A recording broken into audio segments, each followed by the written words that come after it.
সাকিব আল হাসান বলেছেন, জন্মদিনে আমার জন্য সেরা উপহার হতে পারে আপনারা আমার ভাই তামিম ইকবালের জন্য প্রার্থনা করবেন। সে যেন সুস্থভাবে, যেভাবে বারবার ব্যাক করেছে, বারবার প্রতিপক্ষকে পরাজিত করেছে, ঠিক সেই ওয়েতে আরো একবার জীবনের ইনিংসে ব্যাক করতে পারে। সাকিব আল হাসানের বাবা তিনি বলেছেন, তামিম ইকবাল আমার সন্তানের মতো। বাপ বেটার রোলটা দেখেন, সাকিব এবং তার বাবা। সাকিব বলছেন আমার ভাইয়ের জন্য আপনারা দোয়া করবেন, আমার জন্মদিনের সেরা উপহার। আর তার বাবা বলছেন তামিম আমার সন্তান। বাংলাদেশের ক্রিকেটে এই দুইটা বাক্য রাইট নাও, তামিম আমার ভাই, তামিম আমার সন্তান, এই মুহূর্তে আমার কাছে মনে হয় সবচেয়ে ট্রেন্ডিং ইস্যু সার্জিস আলম এবং তাসনিম জারার যে ফেসবুক স্ট্যাটাস রাইট নাও, সেটার থেকেও অনেক অনেক অনেক বেশি গুরুত্ব রাখে। বাংলাদেশের ক্রিকেট, বাংলাদেশের আবেগ, বাংলাদেশের কষ্ট, দুঃখ, হাসি, কান্না, বাংলাদেশের মানুষের বিভেদ, সবকিছুর মূলে যখন এই দুজন ক্যারেক্টার, তার অর্থ আপনাকে বুঝতে হবে যে মানুষ তাদের কতটা ভালোবাসে। তারা বিভক্ত হয়ে গেলে পুরো জাতি বিভক্ত হয়ে যায়, তারা উইকেট ডাক দিলে পুরো জাতি এক হয়ে যায়। সাকিব আল হাসান নিজেকে ধরে রাখতে শুধু পারেন নাই, ফেসবুকে যখন বলেছেন সে আমার ভাই, মানে বুঝতেছেন সাকিবের মতো একজন যার মধ্যে সেই আবেগ কাজ করে না, তিনি বলেছেন তামিম আমার ভাই, আমার ভাইয়ের জন্য সবাই দোয়া করবেন। বেস্ট বাডি না, আমার ভাই, মিন করে ভাই অনেক কিছু। সাকিব আল হাসান যখন সেই কথাটা বলেন, বুঝতে হবে তার হৃদয়ের রক্তক্ষরণটা কোন অবস্থায় ছিল। তামিমের যদি আল্লাহ না করুক কোনো একটা বড় বিপদ হয়ে যেতে পারত, হয়েছে, আরো হতে পারত, সাকিব আল হাসানের অবস্থা কেমন হতে পারত আপনারা ভাবতে পারেন। তার বাবা মাকে পাঠিয়ে দিয়েছেন, যেখানে তার সম্পত্তি ক্রোক করার নির্দেশ রয়েছে, যেখানে তিনি বাংলাদেশে আসতে পারছেন না, নানাবিধ রাজনৈতিক চ্যালেঞ্জের কারণে তার ক্রিকেটেও ক্যারিয়ার শেষ হয়ে গেছে। তামিমের জন্মদিনের দিন যিনি আবারও তৃতীয়বার পরীক্ষায় পাশ করার খবর জানিয়েছেন যে he is back with his all round role, সেই সাকিব আল হাসান তার বাবা মাকে পাঠিয়ে দিয়েছেন প্রিয় বন্ধুকে, বাডিকে, ভাইকে দেখবার জন্য অখ্যাত সাভারের সেই হসপিটালে। আরো একবার হয়ে যাবে সাকিব তামিম।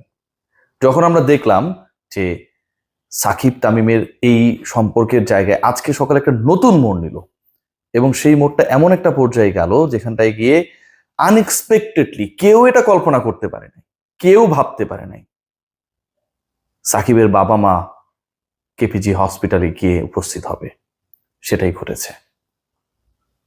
বাংলাদেশের ক্রিকেট এখন সবচেয়ে বেশি প্রয়োজন ঐক্য, এবং বাংলাদেশের ক্রিকেট যে নষ্ট হয়েছে, ধ্বংস হয়েছে, পিছিয়ে পড়েছে, বিতর্কিত হয়েছে, সমালোচিত হয়েছে, সেটার সবচেয়ে বড় কারণটা হচ্ছে এই ঐক্যহীনতা। সাকিব তামিম যখন এরকম ছিলেন, তখন এরকম ছিল বাংলাদেশের ক্রিকেট। আর এই অবস্থা থেকে সাকিব তামিম যখন এরকম হয়ে গেলেন, বাংলাদেশের ক্রিকেট উপর থেকে নিচে নেমেছে। একবার ভেবে দেখুন না, এই দুই বাড়িকে, বেস্ট বাড়িকে, দুই ভাইকে বাংলাদেশের ক্রিকেট, বাংলাদেশের মানুষ, বাংলাদেশের সাধারণ জনতা কতটা মিস করে, কতটা মিস করেছে এতদিন। সাকিব আল হাসানের ওই স্ট্যাটাসে গিয়ে কোনো তামিমিয়ান কোনো বাজে কমেন্ট করে নাই, তামিম ইকবালের অসুস্থতা নিয়ে কোনো সাকিবিয়ান কোনো বাজে কথা বলে নাই। এটাই তো ঐক্য। বাংলাদেশের সাকিবিয়ান, তামিমিয়ান, আলটিমেটলি এরা কারা? এরা মিলেই সাকিব তামিম, এরা মিলেই আমরা। কেউ দেখাতে পারবে না যে কোনো ধরনের বাজে, অপ্রীতিকর কোনো কটূক্তি এখানটায় হয়েছে। সাকিবের সাপোর্টার, বিশাল বিশাল এনগেজমেন্ট সাকিব আল হাসানের। সাকিব আল হাসানের যারা সাপোর্টার, পাগলা সাপোর্টার, উড়াদুরা সাপোর্টার আমার বিরুদ্ধে প্রায় প্রায় লাগে, আমি তো জানি এদেরকে। এরা দিক বিদিক বোঝে না ভাই, এরা শুধু সাকিবরেই চেনে। এই পাগলা সাপোর্টাররা হাত তুলেছে তামিম ইকবাল যেন সুস্থ হয়। তখনও সাকিব আল হাসানের স্ট্যাটাস আপলোড হয় নাই, তার আগে যতক্ষণ স্ট্যাটাস আপলোড হয় নাই, আমরা তো শুধু ওই স্ট্যাটাসই চিনি। ইদানিং স্ট্যাটাস স্ট্যাটাস পলিটিক্সে খেলা চলছে, স্ট্যাটাসটি আমরা চিনি, এর বাইরে কোনো কিছু চিনি না। যতক্ষণ না পর্যন্ত সাকিব সেই স্ট্যাটাস দিয়েছেন, তার আগ পর্যন্ত তিনি যে রোল প্লে করেছেন, যেভাবে তিনি যুক্ত থাকার চেষ্টা করেছেন পুরো চিকিৎসা প্রক্রিয়ার সাথে, ডক্টর, তামিমের ওয়াইফ থেকে শুরু করে নাফিস ইকবাল ভাই, সবার সাথে যেভাবে যুক্ত হওয়ার চেষ্টা করেছেন, কারো মধ্যে না ওই অহংকারের জায়গাটা, দাম্ভিকতার জায়গাটা, ওকে আমি দেখতে পারি না জায়গাটা চূর্ণ বিচূর্ণ হয়ে গিয়েছিল। ভাবতে পারেন সাকিব আল হাসানের বাবা কতটা রিলিফড সাকিব আল হাসানের মা কতটা ভাগ্যবান নিজেকে মনে করছেন যে তার সন্তানকে, যেই সন্তানটা মৃত্যু মুখ থেকে ফিরে এসেছে, তিনি গিয়ে হাসি মুখে দেখতে পেরেছেন তার সন্তানকে। এই সাকিব তামিম যখন একই রুমে থাকতো, একই ফ্ল্যাটে থাকতো, দুজনের ফ্যামিলি মেম্বাররা, তামিম ইকবালের বাবা ছোটবেলায় মারা গেছে, ইকবাল আঙ্কেল,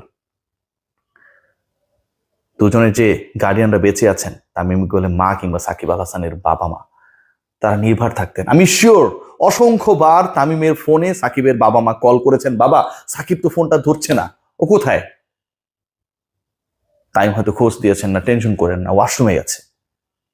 অসংখ্যবার হয়তো সাকিবের ফোনে নাফিস ইকবাল ভাই বা নুসরাত আন্টিরা ফোন করেছেন, তামিমের খোঁজ পাওয়া যাচ্ছে না, ও ফোন ধরে না কেন?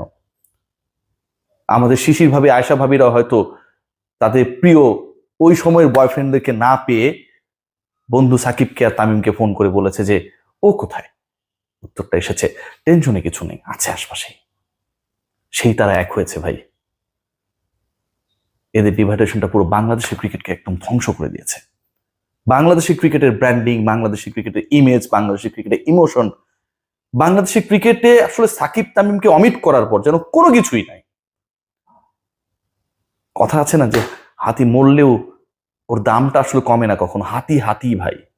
সাকিব তামিম খেলুক আর না খেলুক, এই যে অসুস্থ হয়েছে, আরেকজন দিক বিদিক ছুটে গেছে, আরেকজন তার খোঁজ রাখার চেষ্টা করেছে, হয়তো কিছুই করতে পারে নাই কিন্তু অনেক কিছু করেছে, আরেকজন সংগ্রাম করেছে যে আমাকে ফিরে আসতে হবে আরো একবার। এই যে দুজনের যুদ্ধ, দুজনের লড়াই, দুজনের কানেক্টিভিটি, আমার কাছে মনে হয় বাংলাদেশের ক্রিকেটে 2025 সালের বেস্ট মোমেন্ট। এর থেকে ভালো কিছু হতে পারে না।